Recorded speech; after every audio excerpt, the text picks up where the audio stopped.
Yeah. Okay. All right. What about next question? I think it's about dot products. Yeah, so I understand dot products, but the combination of A, B, A had the same issues I had before about order of operations. I was worried Yeah. that I was gonna Yeah. okay. Yeah. Yeah. So let me just really, really reiterate something for you. Right. A dot product is between a vector x and a vector y. Right. Right. And I know the answer to this question, but I'm trying to explain it as minimally as possible. Right. So this is, I Sure. think, question two. So Yep. the idea is x times y is basically going to be x1. So if this is x1, x2, and x3 for its three Yep. components, and this Right. one is y1, y2, and sorry, y1, y2, and y3, Right. right? The dot product is going to be x1 plus sorry, ugh, x1, y1 plus x2, y2 plus x3, y3, right? Now Right. this is, don't get confused. These are x1, x1, y1. Each one of these things is a scalar, right? A Right. genuine number, just like you knew from third grade. Right. Right. Each one of these is two numbers multiplied together.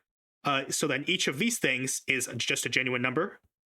And then Right. when you add three genuine numbers together, you get just a straight up number, right? Right. So you get some number. Let's call it uh I don't know. Let's just call that number D or something. Sure. Yep. Okay.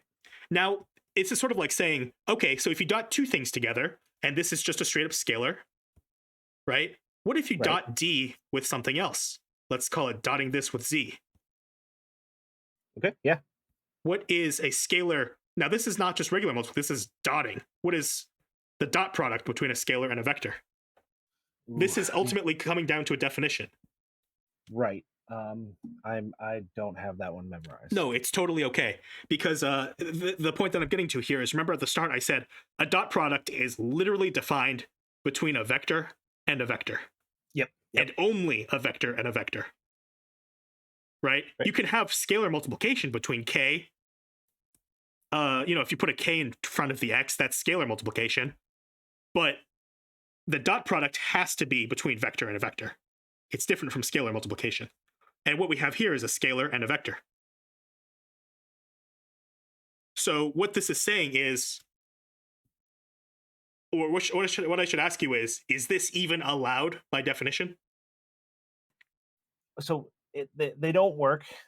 Maybe I'm not understanding. I feel so dumb because you say like they don't work, so that means like I just leave it as is.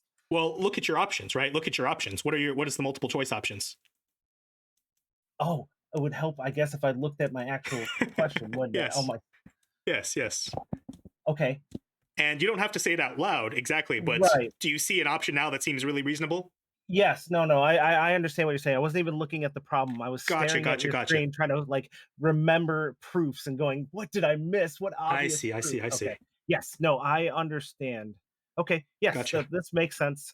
This solved the Yeah. hiccup I was having with Like this problem. compare this to like uh I don't know, compare this to like elementary school math where, if I gave you like two apples plus Yeah. three apples, right? And you would say five apples. Right. But now if instead of two apples I gave you like two cars, you'd ask me like I Right. literally don't know how to add this together, Right. Makes right? sense. That's what's That happening. Like that operation is just totally wacky nonsense. And I that's kind totally of understand. the analogy. I was just having a brain fart moment. No No problem. worries. Gotcha. Okay. So, yeah, I'm good with that one. Mhm. Let me see the other ones.